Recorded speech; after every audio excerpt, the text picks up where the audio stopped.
que bueno, tenemos el honor de tener con nosotros al embajador del Estado Plurinacional de Bolivia en México, José Crespo Fernández. Él es un escritor, editor, diplomático, desde luego, político, luchador por la soberanía y en contra del neofascismo y el imperialismo.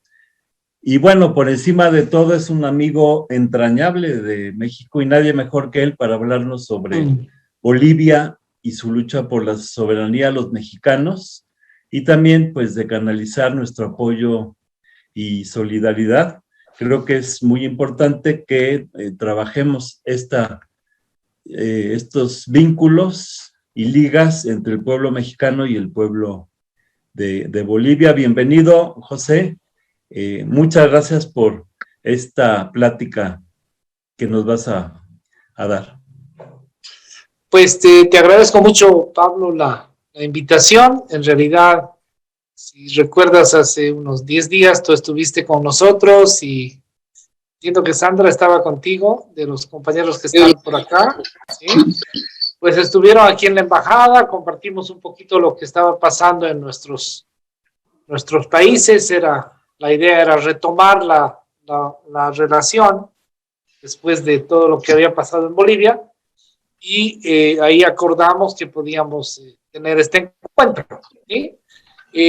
Yo quiero, por supuesto, agradecer, saludar a cada uno de los hermanos que están acá, de las hermanas. Veo que, por lo que dicen, está una buena parte de los estados de México y eso hace pues que realmente nos sentamos en todo el país de ustedes. Yo lo que quiero proponerles, que esta conversación se divide en dos partes. O sea, yo me permitiría tocar dos temas, siempre teniendo en cuenta la soberanía como el eje conductor de todo lo que vamos a hacer. El primero es contarles un poquito qué es lo que ha pasado en Bolivia, muy rápidamente, y en qué momento estamos ahora, para que nos acompañemos, digamos, en el proceso. Y en segundo lugar, yo creo que un ejemplo precisamente de soberanía es que Bolivia está llevando adelante con la industrialización del litio, ¿no? Pues quisiera que en la segunda parte me permitan mostrar por lo menos la información más general de qué es lo que hemos hecho hasta este momento en ese tema, ¿no? Esto digo porque la primera parte sí nos interesa siempre ver lo que ocurre en otro país, pero el litio ya no es solamente un tema de Bolivia, es un tema de varios de nuestros países, ¿no? Creo que eso es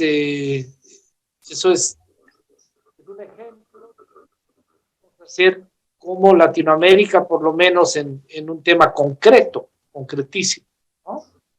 Pues esa es la propuesta, querido Pablo, y los hermanos, si están de acuerdo, pues me tomo unos 25 minutos para ver los dos temas y luego conversamos, ¿no? ¿Cómo la ven? Bien. ¿Estamos bien? Muy bien. Entonces, bien. Sí, muy bien. De acuerdo. Ok, muy rapidito, porque luego no solamente ya se vuelve, no es muy didáctico, y se vuelve aburrido, y ¿no? Entonces vamos a hacerlo muy pronto. Aquí vamos. Entonces, la primera parte les decía mostrar echar una miradita de Bolivia, pero a partir de antecedentes, ¿no? Quiero contarles que el proceso de cambio, llamamos así nosotros en Bolivia a esta revolución democrática, cultural también que hemos iniciado, que se inicia, más bien con la presidencia de Evo Morales en el año 2006. Evo va a ganar una elección anterior, es muy interesante eso, nos la roban, igual que se roban una elección aquí en México, parece que más de una, pero Evo gana el año 2002, la primera elección. Ya había sido diputado antes, 2 veces diputado, muy jovencito, era el diputado en algún momento más joven que tenía la Cámara de Diputados, pero ya cuando en 2005 gana las elecciones con el MAS, con el Movimiento al Socialismo, y el 2006, en enero, va a tomar el gobierno, ¿sí? Eso es un poco, ese es el inicio de nuestro proceso, y vamos a tener luego la Asamblea Constituyente, una nueva constitución, y eso le permite a Evo Morales presentarse en otra oportunidad más, porque hay una nueva constitución, en una tercera oportunidad a la elección, a una elección democrática, y esto nos lleva en un proceso que nosotros consideramos muy exitoso, no solo exitoso. Fuimos en algún momento un ejemplo de esta máxima de que la izquierda sí podía gobernar exitosamente, y eso es lo que nos ocurre hasta el año 2019. Pues el año 2019 es cuando se va a romper estos 16 años de gobierno popular, de gobierno de izquierda, ¿sí? 15 años de gobierno popular, y a partir de un golpe de Estado. Ese golpe de Estado, que se va a dar a finales del año 2019, se presenta después de la última victoria electoral de Evo Morales. Evo Morales gana en octubre del 2019, y en noviembre del mismo año, un mes después, prácticamente va a venir el golpe de Estado, o ni siquiera un mes, creo que 3 semanas después de la victoria de Evo Morales. Todo el argumento, más o menos lo conocen, yo se lo recuerdo rápidamente. Todo el argumento que había para ese golpe de Estado era que había habido fraude en la elección, en la última elección que gana Evo Morales, y el fraude lo dictamina de una manera absolutamente arbitraria la OEA. Ahí empieza la crisis también de la OEA. Esta acusación de fraude pues era nada más que una invención.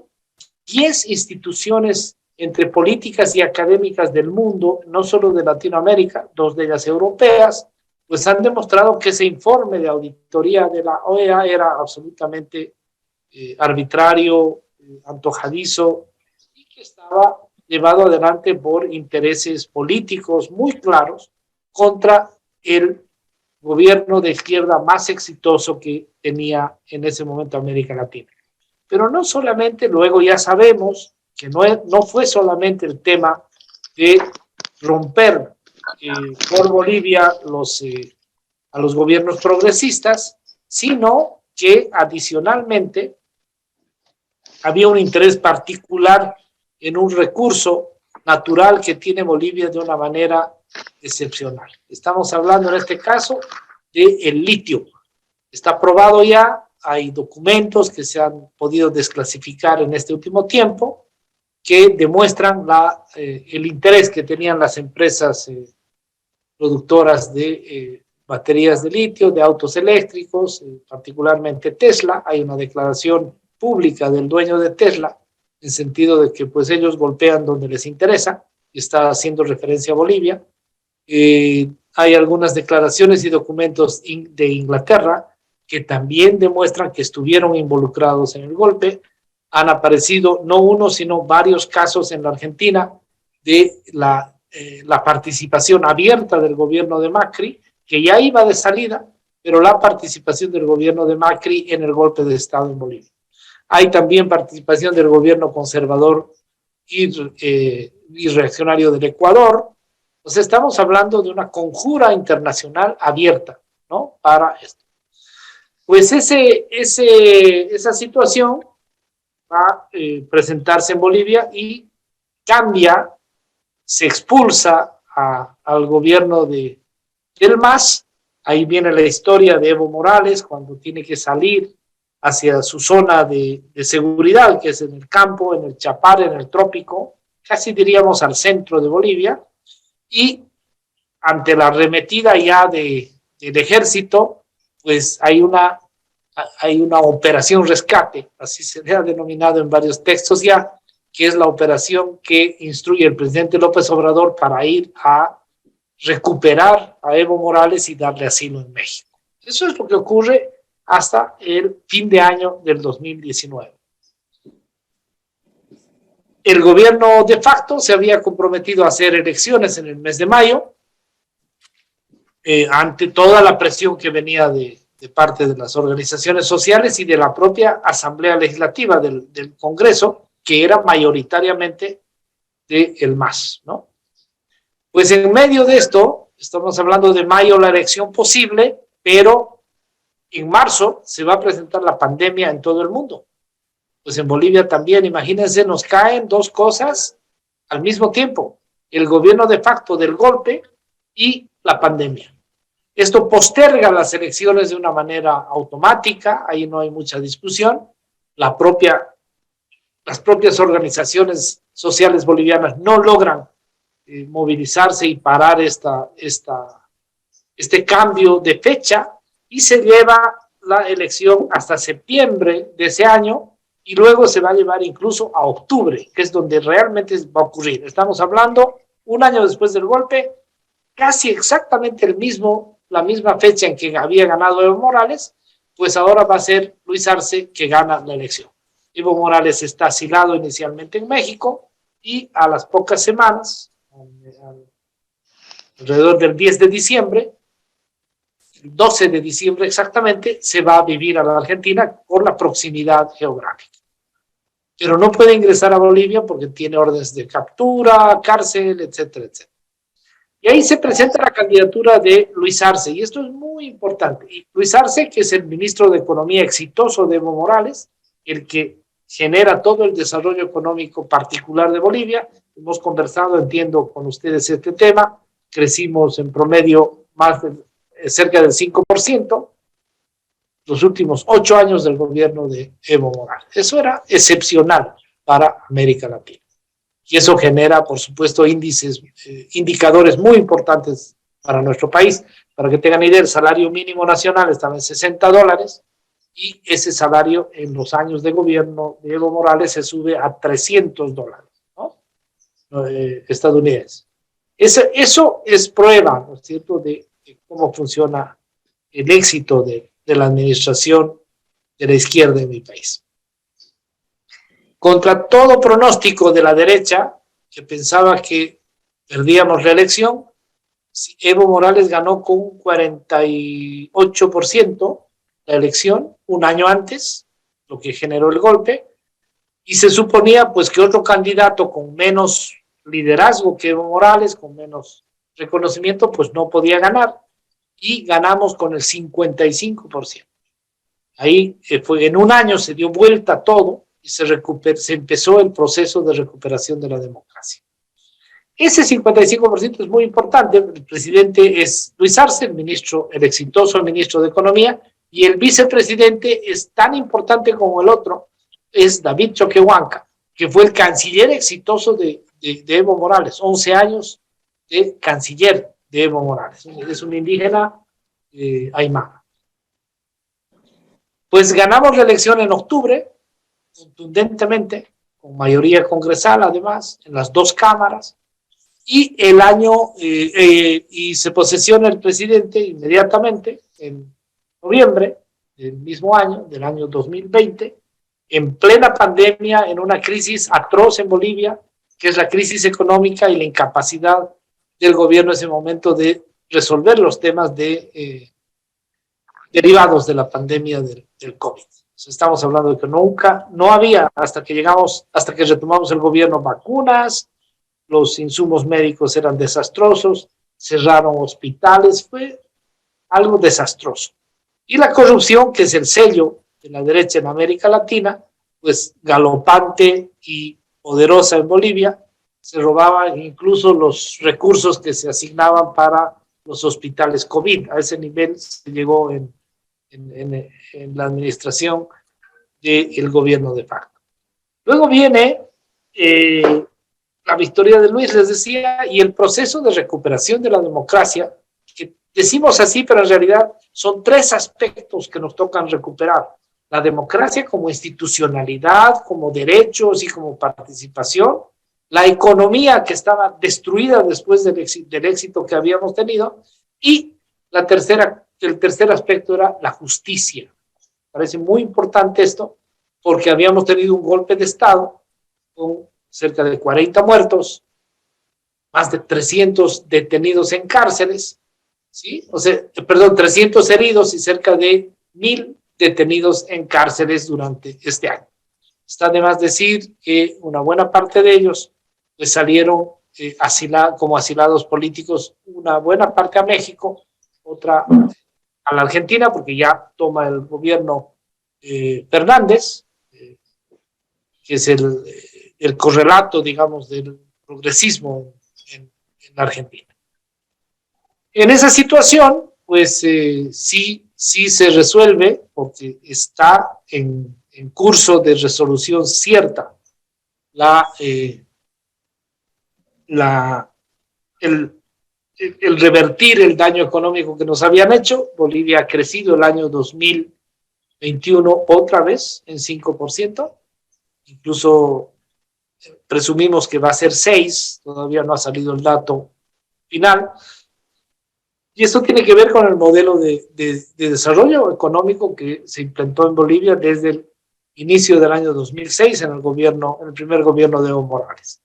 Esa recuperación económica pues nos va a llevar a ir resolviendo, digamos, aquello que se nos había dañado en cuanto al ingreso de la gente, en cuanto a la posibilidad de financiar educación, salud. Para que se tenga idea, Bolivia tiene una 10ª parte de la población de México y en proporción, pues tenemos la misma cantidad de vacunas que México. O sea, fuimos el segundo país después de Chile, latinoamericano, en resolver el tema de vacunas. Nos cuesta un poco más la administración de la vacuna que la adquisición. En Bolivia en este momento debe haber fácil 13 millones de vacunas, somos 11,5 millones de habitantes, no más, ¿no? Incluso pensando en segundas dosis y demás, estamos muy tranquilos. Hay un sector antivacunas, que es otro tema, no es un tema de que no tengamos capacidad, sino es una decisión de tipo religioso, cultural, etcétera. Es otro tema, ¿no? Pues para que tengan simplemente un referente, porque lo mismo ocurre en educación y en los otros sectores de servicios, ¿no? Si eso está muy bien, nos cuesta mucho los otros dos temas. El tema de justicia es un tema muy difícil, porque si bien se tiene, por ejemplo, detenida a la expresidenta de facto, a Yanine Áñez, está en la cárcel, ¿no? No puede no puede empezar el juicio hasta ahora por los problemas que se tienen con el aparato judicial en nuestro país. De los 4 comandantes de las Fuerzas Armadas, Ejército, Marina y Fuerza Aérea, 3 de ellos han sido detenidos, están en cárceles, 1 de ellos ha huido, el comandante general de las Fuerzas Armadas. Hay fácil una veintena de altos oficiales del ejército y de la policía que están detenidos preventivamente, porque no podemos acabar de resolver el tema de justicia, ¿no? Paralelamente de los grupos paramilitares, que son civiles que soportaron el golpe, pues más de la mitad de sus dirigentes también están detenidos. O sea, hay una actitud proactiva, positiva, real, concreta del Poder Ejecutivo, pero no tiene el correlato en la justicia para que se cierren o se vayan cerrando estos casos, ¿no? Pues da la impresión de que es un tema no solamente de Bolivia, sino, ustedes conocen, de varios de nuestros países en América Latina. Y si ese segundo tema no está resuelto, tampoco está resuelto el tema de la institucionalidad democrática. Se destruyeron muchas cosas y aquí tiene un papel muy importante la presencia de los poderes fácticos, particularmente de los medios de comunicación. Si bien tenemos una buena cantidad de medios de comunicación gubernamentales, pues las audiencias no son exactamente favorables a nosotros y tenemos una oposición escandalosa, ¿no? Yo les he pasado, por medio de Pablo, en realidad Pablo ha sido generoso en pasarles una entrevista que he hecho hoy en la tarde, hace unas 3 horas, donde todo el tema de Ucrania y Rusia es utilizado en realidad por la oposición, no para oponerse, apoyar o tener posición o defender no sé, los derechos humanos o rechazar una acción militar de Rusia en Ucrania, sino lo que les interesa es demostrar que nos equivocamos como gobierno en la posición que tuvimos en Naciones Unidas al abstenernos del proyecto de resolución que presentó la propia Ucrania a las Naciones Unidas. O sea, es hasta risible, pues, ¿no? Que uno de los países involucrados presente la resolución. Eso no ocurría. Pero bueno, se van a dar cuenta si toman paciencia y ven la entrevista, de que pese a que es bastante racional el periodista, está cargado de todo lo que nos dicen los medios de comunicación.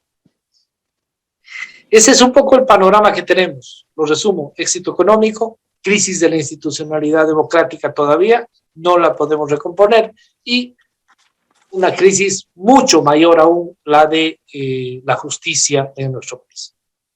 Pues no es nada fácil, como verán, ¿no? Esto que nos está ocurriendo. Ese es un poco el panorama. Me he tomado más tiempo del que esperaba, pero ese es un repaso rapidísimo de lo que está ocurriendo, ¿sí? Y el otro tema, pues, que quería compartir con ustedes, ¿no? Es del litio. Si ustedes me permiten, podría hacerlo muy rapidito. Dos cositas vamos a avanzar de esta presentación. El contexto internacional, porque si no miramos los usos, la presencia del litio y las reservas, la demanda, el precio, no entendemos la importancia, porque esta es una locura. No es un tema menor. Estamos hablando de lo que va a ocurrir en el mundo, creo yo, si no son las guerras como Ucrania y Rusia, pues lo que va a ocurrir en los próximos 5 años. Esto es lo que quiero presentar. Y la segunda parte es la legislación de Bolivia, cómo nos hemos protegido soberanamente para resolver nuestra industrialización. No voy a entrar a la tercera, porque esto es ya más técnico, más de otro tipo de conversación. Entonces, es esto lo que voy a presentarles, ¿no? En ese contexto internacional, primero me interesa ver, o que vean, el que no estamos hablando solamente del uso del litio para baterías, ese es el 65%, sino de uso en cerámicas, en vidrios, en lubricantes, en metalurgia. O sea, estamos hablando de una utilización muy fuerte, fundamentalmente baterías, pero no solamente baterías. Se presenta el litio de 3 maneras, y esto me interesa mucho contarles: en salmueras, que son lagos y salares; en sedimentos, que es lo que tiene México. México tiene litio en arcillas; y en rocas. En estas dos formas tiene México litio, y Bolivia tiene solo en la de arriba, que son lagos y salares. Tenemos 3 salares. El más grande, que es el salar de Uyuni, tiene una extensión de 12,000 kilómetros cuadrados. Es el estado de Querétaro entero, no la ciudad, el estado entero de Querétaro, un mar de sal. Y en ese salar, hasta los 50 metros de profundidad, está el litio, ¿sí? Desde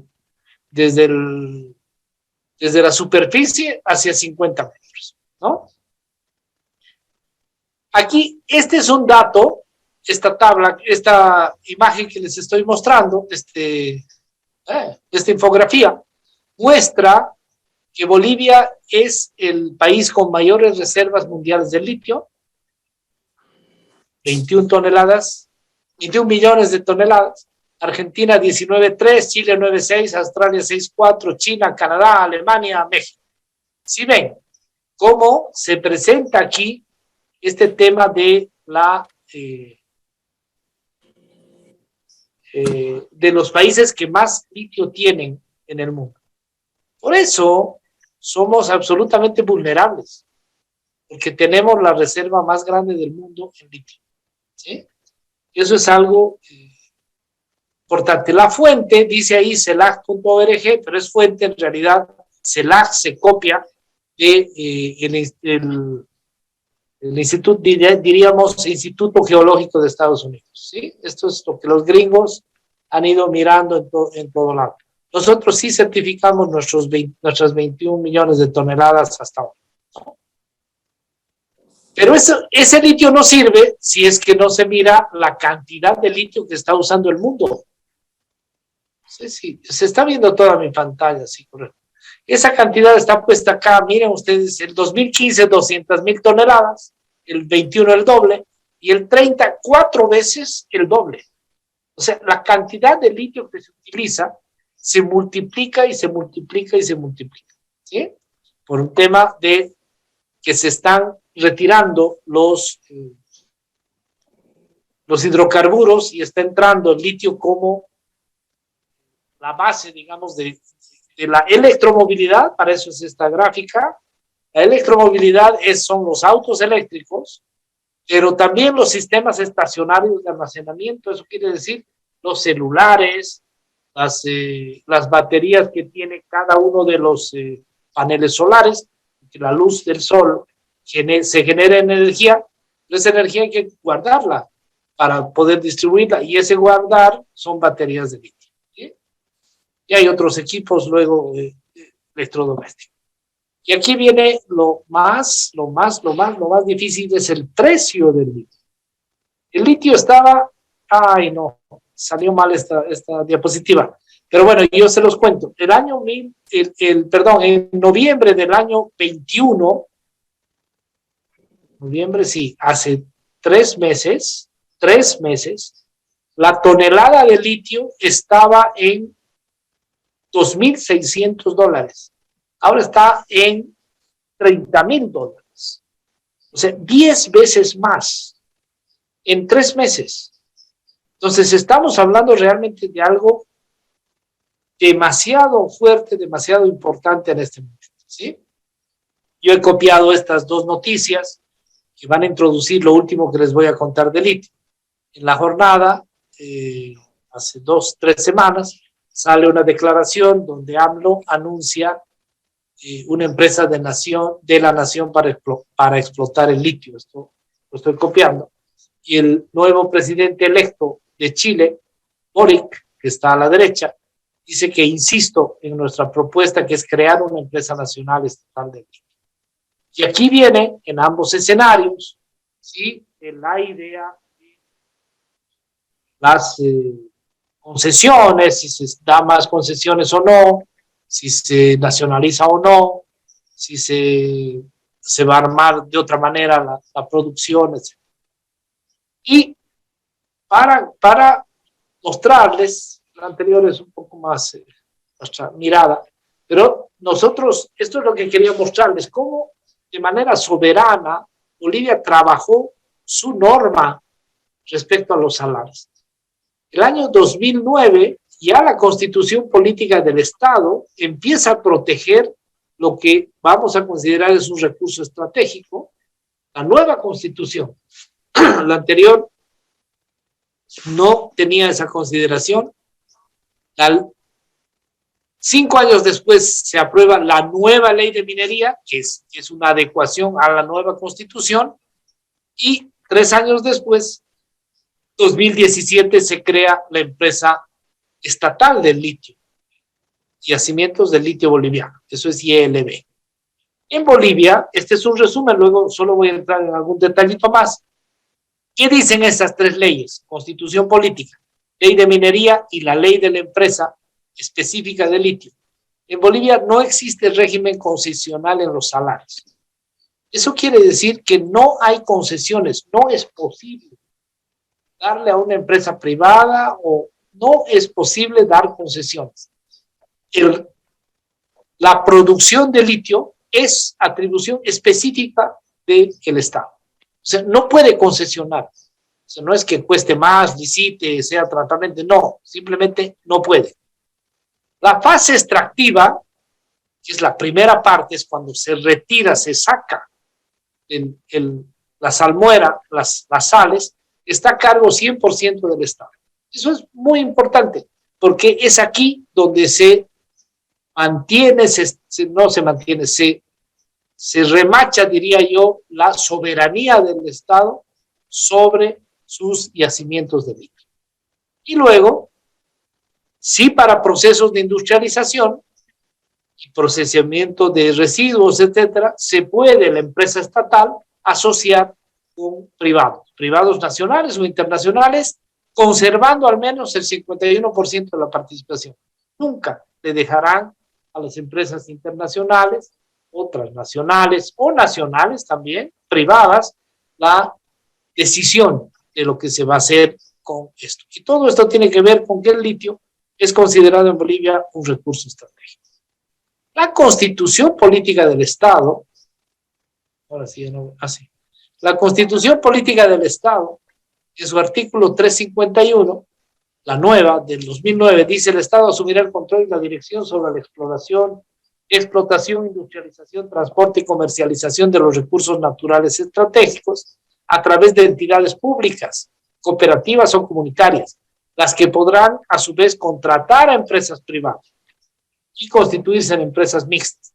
Todavía no quedaba muy claro el 2009. Por eso la ley de minería es mucho más concreta.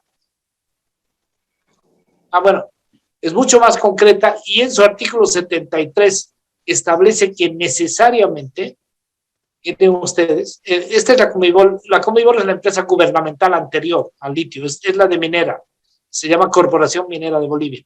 Es responsable de realizar actividades de prospección, exploración, explotación, beneficio o concentración, instalación, implementación en puesta en marcha, operación y administración. Ven toda la cadena productiva y administración de recursos evaporíticos. Aquí está el litio, que no es solo litio, pero está el litio, complejos en química orgánica, etc. Asimismo, ya el 2017, el 2014, esta ley de minería le dice ya que se va a crear la empresa de litio. Y la empresa del litio ya es mucho más clara y dice claramente esto que les decía: se crea la empresa y esta ILB es responsable de realizar las actividades de toda la cadena productiva, prospección, exploración, explotación, etcétera, hasta la industrialización y comercialización. Esto solo quiero mostrar hasta aquí la presentación esta, porque nosotros vemos que es muy importante que en la legislación, que desde la legislación se proteja la soberanía de nuestros países, porque más allá de lo que se puede hacer, ser gobierno, nos ha tocado hacerlo, hemos sido gobierno, pero si no tenemos la propia institucionalidad en leyes que protege el hecho de que el litio es un recurso estratégico, podría ser cualquiera que uno elija, no necesariamente litio, y que al ser estratégico, pues va a quedar la cadena productiva en manos del Estado, eso debe estar en las normas. En nuestro caso, por orden de antigüedad y de jerarquía, la Constitución, la ley de minería y lo que dice claramente la ley que establece la empresa nacional del litio. Esto es lo que yo quería compartir, querido Pablo, hasta aquí como un ejemplo de lo que nosotros hacemos, para que ustedes lo consideren, ¿sí? Para mirar, pues, el tema de soberanía, que es por supuesto, el eje, ¿no es cierto?, del trabajo que se hace en el colectivo que tú diriges, ¿no? Ahí está, hasta ahí, hermanos queridos, lo que podría empezar conversando con ustedes.